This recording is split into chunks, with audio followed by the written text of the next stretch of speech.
Hallelujah. Ave Maria, Ave Maria. ഈശോയുടെ അമൂല്യമായ രക്തം, ചുടുരക്തം, ഇതാ അവൻ്റെ രക്തം നമുക്ക് സംലഭ്യമാണ്. 1 യോഹന്നാൻ 1-ാം അധ്യായം 7-ാം തിരുവാക്യം പഠിപ്പിക്കുന്നു, അവിടുത്തെ പുത്രനായ യേശുവിൻ്റെ രക്തം എല്ലാ പാപങ്ങളിൽ നിന്നും നമ്മെ ശുദ്ധീകരിക്കുന്നു. നമ്മുടെ എല്ലാവരുടെയും ജീവിതത്തിൻ്റെ ഒരാഗ്രഹമാണ്, ഒരു കൊതിയാണ്, ദൈവമേ, പാപമില്ലാത്ത ഒരു വിശുദ്ധ ജീവിതം നയിക്കാൻ എന്നെ അനുഗ്രഹിച്ചാലും.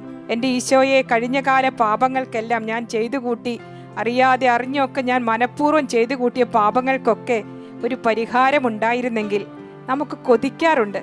പലരും നിരാശയിലേക്കും ആത്മഹത്യാ പ്രവണതകളിലേക്കും എല്ലാം നീങ്ങുന്നതിൻ്റെ കാരണം എന്താണ്? കഴിഞ്ഞ കാലത്തിൻ്റെ ആ ഒരു നിരാശ, കഴിഞ്ഞ കാലത്തിലുണ്ടായ ആ കൊടും പാപങ്ങൾ, അതൊന്നും ഒന്ന് ഏറ്റുപറഞ്ഞ് ദൈവ തിരുമുൻപിൽ ഒന്ന് വിനയപ്പെടാൻ, അതെല്ലാം ഈശോ ക്ഷമിച്ചു എന്ന് വിശ്വസിക്കാൻ സാധിക്കാത്തത് കൊണ്ടല്ലേ? പ്രിയപ്പെട്ടവരെ, ഇസ്രായേലിനെ വിളക്ക് വെച്ച് പരിശോധിക്കുമെന്ന് പറഞ്ഞ കർത്താവ് ഈശോ പറയുകയാണ്, അവിടുത്തെ പുത്രനായ യേശുവിൻ്റെ രക്തം എല്ലാ പാപങ്ങളിൽ നിന്നും നമ്മെ ശുദ്ധീകരിക്കുന്നുവെന്ന്. ഈ ദിനം നമ്മുടെ ജീവിതത്തിൻ്റെ ഒരു മോചനത്തിൻ്റെ ദിനമാണ്. ഇതാ മോചനം ഞാൻ ആസന്നമാക്കിയിരിക്കുന്നു. ആരൊക്കെ വിശ്വാസത്തോടെ ഈ വചനം ഏറ്റെടുക്കുന്നുവോ അവരുടെ ജീവിതത്തിൽ തലമുറകളിൽ കർത്താവ് മോചനം തരും. പ്രിയപ്പെട്ടവരെ, അവിടുത്തെ പുത്രനായ യേശുവിൻ്റെ രക്തം എല്ലാ പാപങ്ങളിൽ നിന്നും നമ്മെ ശുദ്ധീകരിക്കുന്നു. ഞാനിങ്ങനെ തിരുരക്ത അഭിഷേക ധ്യാനം നടത്തുവാൻ ദൈവം കരുണയാൽ അവസരം തന്നു. അങ്ങനെ ഒരു ധ്യാനം നടത്തി ഒരു ദിവസം ഇങ്ങനെ ഇരുന്ന് പ്രാർത്ഥിക്കുമ്പോൾ ഈശോ വലിയൊരു കടൽ എന്നെ കാണിച്ചു തന്നു. ഒരു സാധാരണ കടലല്ല കാണിച്ചു തന്നത്. ഈശോയുടെ ഓരോ മുറിവുകളിൽ നിന്നും, തിരുമുറിവുകളിൽ നിന്നും ഒഴുകി ഒഴുകി കിനിഞ്ഞ് ഇതാ ഉറവ പോലെ പൊട്ടി ഒഴുകുന്ന, ഒരു നീരുറവ പോലെ പുറത്തേക്ക് ഒഴുകുന്ന ആ തിരുരക്തം ഇങ്ങനെ ഒഴുകി ഒഴുകി ഒഴുകി ഒഴുകി കടലിൽ ചേർന്ന് ആ കടൽ ഒരു തിരുരക്ത കടലായി മാറുന്ന ഒരു കാഴ്ച. ഞാൻ അമ്പരന്ന് പോയി. ആർത്തിരമ്പുന്ന കടല് നമ്മൾ കണ്ടിട്ടുണ്ട്. നമുക്കിഷ്ടമാണ് കടലിൽ പോകുന്നതും അവിടെ ആ തിരമാലകളുടെ അടുത്ത് നിൽക്കുന്നതൊക്കെ, കാല് നനയ്ക്കുന്നതുമൊക്കെ. എന്നാൽ ആ കടൽ ഒരു തിരുരക്ത കടലായി മാറിയാലത്തെ അവസ്ഥ എന്താണ്? നമുക്കൊന്ന് വിശ്വാസത്തിൻ്റെ കണ്ണുകൾ നമുക്കൊന്ന് തുറക്കാം. നമുക്ക് ഈ സമയം ഈശോയുടെ തിരുരക്ത കടലിലേക്ക് നമുക്കൊന്ന് ഇറങ്ങാം. ഞാനിങ്ങനെ ഓർക്കുകയാണ്, ആ തിരുരക്ത കടലിൽ നാം ഇറങ്ങുമ്പോൾ നാം ഓരോ ചുവട് വെച്ച് പരിശുദ്ധ അമ്മയുടെ കരം പിടിച്ച് നമുക്ക് ആ തിരുരക്ത കടലിലേക്കൊന്ന് ഇറങ്ങാം. എങ്ങനെയാണ് പ്രിയപ്പെട്ടവരെ നമുക്ക് ഈശോയുടെ തിരുരക്തം കിട്ടുന്നത്? എങ്ങനെയാണ് ഈ ഒരു കാലഘട്ടത്തിൽ നമുക്ക് ഈശോയുടെ തിരുരക്തത്തിലേക്ക് പ്രാപ്യമാമിതം നമുക്ക് അടുത്ത് ചെന്ന് തിരുരക്തത്തിലേക്ക് എങ്ങനെ പ്രവേശിക്കാൻ സാധിക്കും? ആബേലിൻ്റെ രക്തത്തേക്കാൾ ശ്രേഷ്ഠമായവ വാഗ്ദാനം ചെയ്യുന്ന തളിക്കപ്പെട്ട രക്തം ഇന്ന്, ഇപ്പോൾ, ഈ നിമിഷം നമുക്ക് എങ്ങനെ കിട്ടും? എൻ്റെ ജീവിതത്തിൻ്റെ ഒരു സംശയമായിരുന്നു അത്. അങ്ങനെ ഒരു ദിവസം പ്രാർത്ഥിച്ചപ്പോൾ ഈശോ എനിക്കൊരു വചനം തന്ന വചനം ഇതാണ്. റോമാലേഖനം 3-ാം അധ്യായം 25-ാം തിരുവാക്യം നമുക്ക് ഒരുമിച്ചൊന്ന് പറയാം. റോമാലേഖനം 3:25. വിശ്വാസം വഴി സംലപ്തമാകുന്ന രക്തം കൊണ്ടുള്ള പാപപരിഹാരമായി ദൈവം അവനെ നമുക്ക് നിശ്ചയിച്ചു തന്നു. ഒന്ന് വിശ്വസിച്ച് എല്ലാവരും ഒന്ന് ഉച്ചത്തിൽ പറഞ്ഞേ, വിശ്വാസം വഴി സംലപ്തമാകുന്ന രക്തം കൊണ്ടുള്ള പാപപരിഹാരമായി ദൈവം അവനെ നമുക്ക് നിശ്ചയിച്ചു തന്നു. വെളിപാടിൻ്റെ പുസ്തകം 12-ാം അധ്യായം 11-ാം വചനം നമ്മെ പഠിപ്പിക്കുകയാണ്, അവരാകട്ടെ കുഞ്ഞാടിൻ്റെ രക്തം കൊണ്ടും സാക്ഷ്യത്തിൻ്റെ വചനം കൊണ്ടും പിശാചിൻ്റെ മേൽ വിജയം നേടി. പിശാചിൻ്റെ മേൽ വിജയം നേടാൻ സ്വർഗം തന്നിരിക്കുന്ന 2 ആയുധങ്ങൾ: 1 കുഞ്ഞാടിൻ്റെ രക്തം, 2 സാക്ഷ്യത്തിൻ്റെ വചനം. നമുക്ക് എവിടെ നിന്നൊക്കെയാണ് കുഞ്ഞാടിൻ്റെ രക്തം ഇന്ന് സംലഭ്യമാകുന്നത്? പരിശുദ്ധ കുർബാനയിലൂടെ ഈശോയുടെ രക്തം സാക്ഷാൽ നമുക്ക് ലഭിക്കുന്നു. വീണ്ടും വിശ്വാസം വഴി സംലപ്തമാകുന്ന രക്തം കൊണ്ടുള്ള പാപപരിഹാരമായി ദൈവം അവനെ നമുക്ക് നിശ്ചയിച്ചു തന്നു. ഞാൻ എൻ്റെ ജീവിതത്തിൽ ഒരുപാട് സാക്ഷ്യങ്ങൾ നേരിട്ട് എൻ്റെ കണ്ണാലെ ഞാൻ കണ്ടിട്ടുണ്ട്. ഇങ്ങനെ ആർത്തിരമ്പുന്ന ഒരു തിരുരക്ത കടലിലേക്ക് ഇറങ്ങി, വിശ്വാസപൂർവ്വം ഇറങ്ങി, ഏത് ആന്തരിക മുറിവുകളെയും സൗഖ്യപ്പെടുത്തുവാൻ, ഏത് നിരാശയെയും വിഷാദത്തെയും പ്രത്യാശയെ നഷ്ടപ്പെട്ട അവസ്ഥകളെയും പൊട്ടിനുറുങ്ങിയ മനസ്സിൻ്റെ ഭാവങ്ങളെയും നീക്കിക്കളയുവാൻ യേശുവിൻ്റെ വിടുതലിൻ്റെ ശക്തിയുള്ള രക്തത്തിന് സാധിക്കും. സഹോദരങ്ങളെ, നമുക്കും അമ്മ മാതാവിൻ്റെ കരം പിടിച്ച് ആ തിരുരക്ത കടലിലേക്കൊന്ന് ഇറങ്ങാം. നിങ്ങൾ പലരും ഓർക്കും, അങ്ങനെ നമ്മളെ ഒന്ന് ചിന്തിക്കുമ്പോഴത്തേക്കും അങ്ങനെ കടൽ അങ്ങനെ തിരുരക്തമായി മാറുകല്ലേ, സിസ്റ്റർ അങ്ങനെ പറഞ്ഞു എന്ന് വിചാരിച്ച് കടൽ തിരുരക്തമായി മാറുകല്ലേ എന്ന്. ഞാൻ ഒരിക്കൽ ഒരു ഗ്രൂപ്പിൽ ഇങ്ങനെ ഒരു കാര്യം പറഞ്ഞു, നമുക്ക് തിരുരക്ത കടലിലേക്ക് ഇറങ്ങാമെന്ന്. അപ്പോൾ ഒരു വ്യക്തി ഇങ്ങനെ ചിന്തിച്ചു, സിസ്റ്റർ ഇങ്ങനെ പറയുമ്പോഴത്തേക്കും ഈ ചാപ്പലിലേക്ക് പെരുമഴ പോലെ അങ്ങനെ തിരുരക്തം പെയ്യുമല്ലേ, അത് മുഴുവൻ ഒരു കടലായി അങ്ങനെയൊക്കെ സംഭവിക്കുമോ, ഇതൊക്കെ ചുമ്മാ പറയുന്നതല്ലേ എന്ന് വിചാരിച്ചു. വീണ്ടും ഇങ്ങനെ ആരാധനയുടെ ഇടയിൽ വീണ്ടും പറയുകയാണ്, ആരൊക്കെ വിശ്വാസത്തോടു കൂടെ തിരുരക്തത്തെ ഏറ്റെടുക്കുന്നുവോ, വിശ്വാസപൂർവ്വം തിരുരക്തം കണ്ട് തിരുരക്തത്തെ ഏറ്റെടുത്ത് വിശ്വാസം വഴി സംലബ്ധമാകുന്ന തിരുരക്തത്തെ ഏറ്റെടുക്കുമോ, അവരുടെ ജീവിതത്തിൽ വലിയ മോചനവും വിടുതലും ഇപ്പോൾ ഈ നിമിഷം തന്നെ സംഭവിക്കുമെന്ന് പറയുമല്ല. ഞാൻ വലിയൊരു കരച്ചിൽ കേട്ടാ ചാപ്പലിന്ന്. ഞാൻ തിരിച്ചു വന്നപ്പോൾ ആരാധനയെല്ലാം അവസാനിപ്പിച്ച് തിരിച്ച് പുറത്തിറങ്ങിയപ്പോൾ ഒരു ചേച്ചി ഇങ്ങനെ നിൽക്കുകയാണ്. ഒരു കയ്യിൽ ബൈബിള്, വലത് കയ്യിൽ ബൈബിൾ ഇങ്ങനെ ചേർത്ത് പിടിച്ചിരിക്കുന്ന, ഇടത്ത് കൈ ഇങ്ങനെ പൊക്കി പിടിച്ചേക്കുക, പൊട്ടിക്കരയുക. ഞാൻ ചോദിച്ചു എന്ത് പറ്റിയെന്ന് ചോദിച്ചു. അപ്പോൾ ചേച്ചി പറയും, സിസ്റ്റർ എൻ്റെ കൈ താഴ്ത്താൻ പറ്റുന്നില്ല. എന്താ പറ്റിയെന്ന് ചോദിച്ചപ്പോൾ ചേച്ചി പറയുകയാണ്, സിസ്റ്റർ ഇങ്ങനെ പറഞ്ഞില്ലേ, പെരുമഴ പോലെ ഈ സാൻജോഫ് അവൻ്റെ ചാപ്പലിൽ യേശുവിൻ്റെ തിരുരക്തം ഇങ്ങനെ പെയ്യുക എന്ന് പറഞ്ഞില്ലേ. എനിക്കപ്പടി ദേഷ്യം വന്നു. അങ്ങനെ സിസ്റ്റർ അങ്ങ് പറയുമ്പോഴത്തേക്കും, സിസ്റ്ററിൻ്റെ വായി വന്ന് അങ്ങനെ ഒരു വാക്ക് പറയുമ്പോഴത്തേക്കും അങ്ങ് തിരുരക്തം അങ്ങ് പെയ്യുമല്ലേ, അങ്ങനെ തിരുരക്തം പെയ്യാൻ വേണ്ടി മഴ പോലെ ഇരിക്കുമല്ലേ, മേഘം കെട്ടി നിൽക്കുമല്ലേ. ഇങ്ങനെ ഒരുപാട് നെഗറ്റീവ് ചിന്തകൾ, ഇടർച്ചയുടെ ചിന്തകൾ എൻ്റെ മനസ്സിലേക്ക് വന്നു. എന്നാലും വേണ്ടി ലെസ്റ്റ് പറഞ്ഞില്ലേ, ആരൊക്കെ വിശ്വാസത്തോടെ എൻ്റെ ഈശോയേന്ന് ഒന്ന് വിളിച്ചാൽ യേശുവിൻ്റെ തിരുരക്തം അവർക്ക് ലഭിക്കും, സംലഭ്യമാകും. ഈശോയെന്ന് വിശ്വാസപൂർവ്വം ഉച്ചത്തിൽ വിളിക്കുക, ചങ്ക് പൊട്ടി വിളിക്കുക എന്നൊക്കെ പറഞ്ഞില്ല. എന്തായാലും ഞാൻ ഈശോ എന്നിങ്ങനെ പറഞ്ഞുകൊണ്ടിരുന്നപ്പോൾ രൂക്ഷമായ രക്തത്തിൻ്റെ ഗന്ധം എനിക്ക് അനുഭവപ്പെട്ടു.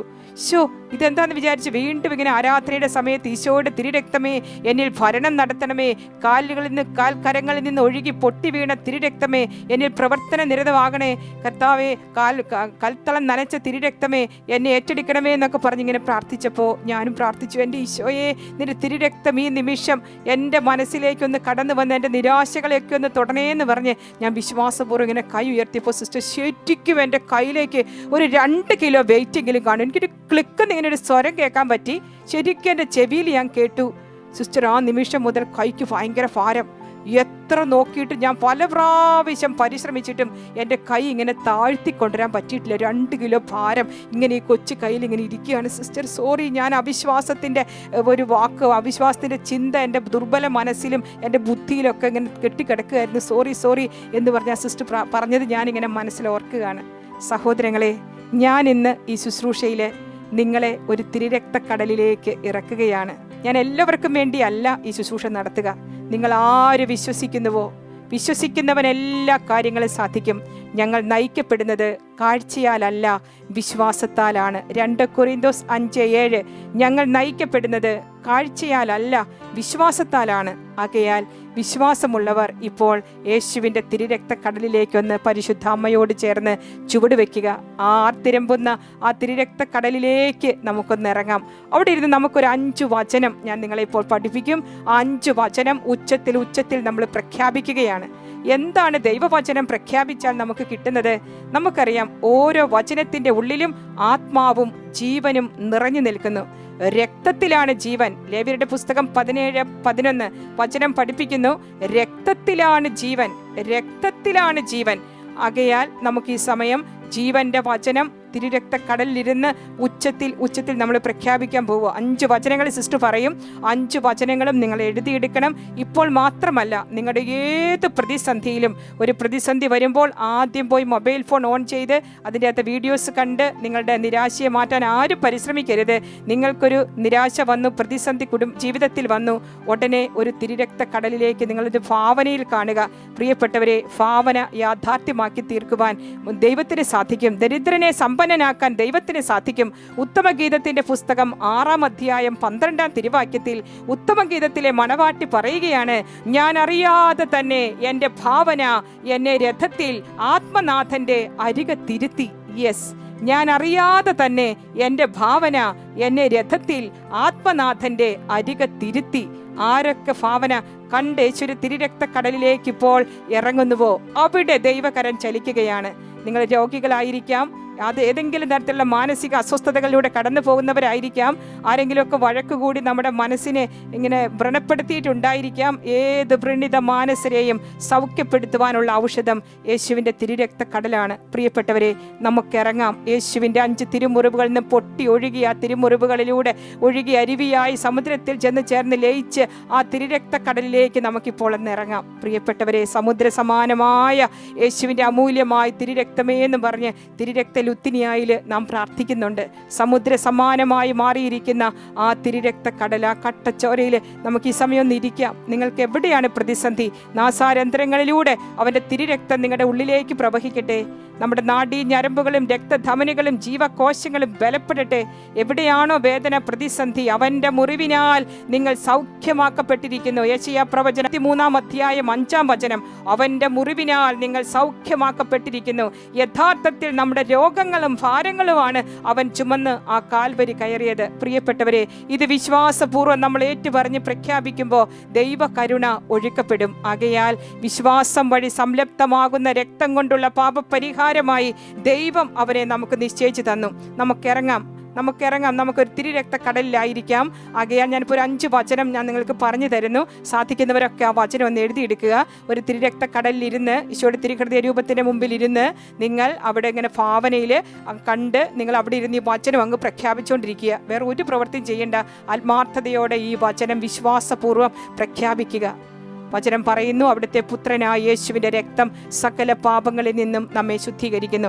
ഒന്നാമത്തതാണ് 1 യോഹന്നാൻ 1:7. രണ്ടാമത്തത് എഫെസുസ് ലേഖനം 2-ാം അധ്യായം 13-14. വചനം പറയുന്നു, ഒരിക്കൽ വിദൂരസ്ഥരായിരുന്ന നിങ്ങൾ ഇപ്പോൾ യേശുക്രിസ്തുവിൽ അവൻ്റെ രക്തം വഴി സമീപസ്ഥരായിരിക്കുന്നു. അവൻ നമ്മുടെ സമാധാനമാണ്. ഇരുകൂട്ടരെയും അവൻ അനുരഞ്ജിപ്പിക്കുകയും ശത്രുതയുടെ മതിലുകൾ അവൻ തകർക്കുകയും ചെയ്തു. മൂന്നാമത്തതാണ് ഹെബ്രായ ലേഖനം 9-ാം അധ്യായം 14-ാം തിരുവാക്യം. നിത്യാത്മാവ് മൂലം കളങ്കമില്ലാതെ തന്നെ ദൈവത്തിന് സമർപ്പിച്ച ക്രിസ്തുവിൻ്റെ രക്തം ജീവിക്കുന്ന ദൈവത്തെ ശുശ്രൂഷിക്കാൻ നമ്മുടെ അന്തഃകരണത്തെ നിർജീവ പ്രവർത്തികളിൽ നിന്ന് എത്രയധികമായി തിരികെ കൊണ്ടുവരും. ദ ഫോർത്ത് വൺ, ഹെബ്രായ ലേഖനം 10-ാം അധ്യായം 19-20 വചനങ്ങൾ. ആകയാൽ എൻ്റെ പ്രിയപ്പെട്ട സഹോദരരെ, ഇപ്പോൾ വിശുദ്ധ സ്ഥലത്തേക്ക് പ്രവേശിക്കുവാൻ നമുക്ക് മനോധൈര്യമുണ്ട്. എന്തെന്നാൽ തൻ്റെ ശരീരമാകുന്ന വിരിയിലൂടെ അവൻ നമുക്ക് സജീവവും നവീനവുമായ ഒരു പാത തുറന്നു തന്നിരിക്കുന്നു. ഒരു സജീവ പാത, ഒരു നവീന പാത. നാമും നമ്മുടെ തലമുറകളും ആഗ്രഹിക്കുന്നതാണ് സജീവം, ലൈവായിട്ട്, നവീനം, പുതിയ പാത. എൻ്റെ മക്കളൊരു പുതിയ വഴി തിരഞ്ഞെടുത്തിരുന്നെങ്കിൽ എന്ന് ചിന്തിക്കുന്നവരുണ്ട് ഈ കൂട്ടത്തിൽ. പുതിയൊരു അഭിഷേക തൈലം അവരുടെ മേൽ വീണിരുന്നെങ്കിൽ എന്ന് ചിന്തിക്കുന്നവരുണ്ട്. യെസ്. ഹെബ്രായ അടുത്തത് ലാസ്റ്റ് വൺ, 1 പത്രോസ് 1-ാം അധ്യായം 18-19 തിരുവാക്യം. പിതാക്കന്മാരിൽ നിന്ന് നിങ്ങൾക്ക് ലഭിച്ച വ്യർത്ഥമായ ജീവിത രീതിയിൽ നിന്ന് നിങ്ങൾ വീണ്ടെടുക്കപ്പെട്ടിരിക്കുന്നത് നശ്വരമായ സ്വർണമോ വെള്ളിയോ കൊണ്ടല്ല, കുഞ്ഞാടിൻ്റേതുപോലുള്ള ക്രിസ്തുവിൻ്റെ രക്തത്താൽ. സഹോദരങ്ങളെ, ഈ 5 വചനവും തിരുരക്തക്കടലിലായിരുന്നു കൊണ്ട് നമുക്ക് ഉച്ചത്തിൽ പ്രഖ്യാപിച്ച് ആന്തരിക സൗഖ്യവും എല്ലാ മേഖലയിലും വിടുതലും നമുക്ക് പ്രാർത്ഥിക്കാം. അവൻ്റെ രക്തം വിശ്വാസം വഴി സംലപ്തമാകുന്നതാണ്. വിശ്വസിക്കുന്നവരുടെ മേൽ ഈ അടയാളങ്ങൾ ഉണ്ടായിരിക്കും. കർത്താവിൻ്റെ വചനത്തിന് സാക്ഷ്യം വഹിക്കുവാൻ, അവൻ്റെ തിരുരക്തത്തിന് സാക്ഷ്യം വഹിക്കുവാൻ നമുക്ക് സാധിക്കട്ടെ. നമ്മുടെ മേലും നമ്മുടെ തലമുറകളുടെ മേലും ഈ സമയം അറക്കപ്പെട്ട കുഞ്ഞാടിൻ്റെ രക്തം വീണ് രക്തത്തിൽ മുക്കിയ മേലങ്കി കൊണ്ട് സകലരും പൊതിയപ്പെടട്ടെ. രക്തത്തിൽ മുക്കിയ മേലങ്കി നിങ്ങളുടെ കുടുംബത്തിന് ചുറ്റും, നിങ്ങളുടെ ദേശത്തിന് ചുറ്റും, നിങ്ങളായിരിക്കുന്ന ഇടങ്ങൾക്ക് ചുറ്റും ഇപ്പോൾ പൊതിയപ്പെടുന്നത് സിസ്റ്റർ കാണുന്നു. കരങ്ങൾ രണ്ടും ഒന്ന് യാചനാപൂർവ്വം നമുക്കൊന്ന് നിവർത്തി പിടിക്കാം. അമൂല്യമായ ആ ചുടുരക്തം നമ്മെ ഇപ്പോൾ വിശുദ്ധീകരിക്കട്ടെ. അവിടുത്തെ പുത്രനായ യേശുവിൻ്റെ രക്തം എല്ലാ പാപങ്ങളിൽ നിന്നും നമ്മെ വിമോചിപ്പിക്കട്ടെ. കഴിഞ്ഞ കാര്യങ്ങൾ നിങ്ങൾ ഓർക്കുകയോ പരിഗണിക്കുകയോ വേണ്ട.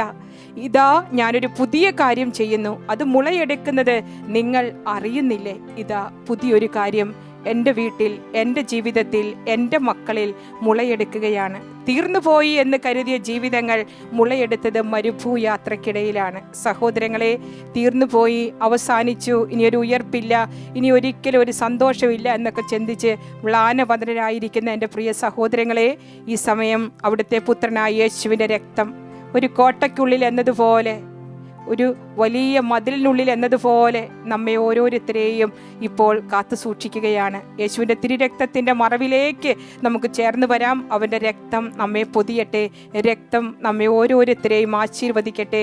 അവിടുത്തെ പുത്രനായ യേശുവിൻ്റെ രക്തത്താൽ നാമും നമ്മുടെ തലമുറയും എല്ലാ ബന്ധനങ്ങളിൽ നിന്നും വിമോചിതമാകട്ടെ. ഈശോ എല്ലാവരെയും സമർത്ഥമായിട്ട് അനുഗ്രഹിക്കട്ടെ എന്ന് പ്രാർത്ഥിക്കുന്നു. പിതാവിൻ്റെയും പുത്രൻ്റെയും പരിശുദ്ധാത്മാവിൻ്റെയും നാമത്തിൽ ആമേൻ. ഈശോ മിശിഹായ്ക്ക് സ്തുതിയായിരിക്കട്ടെ.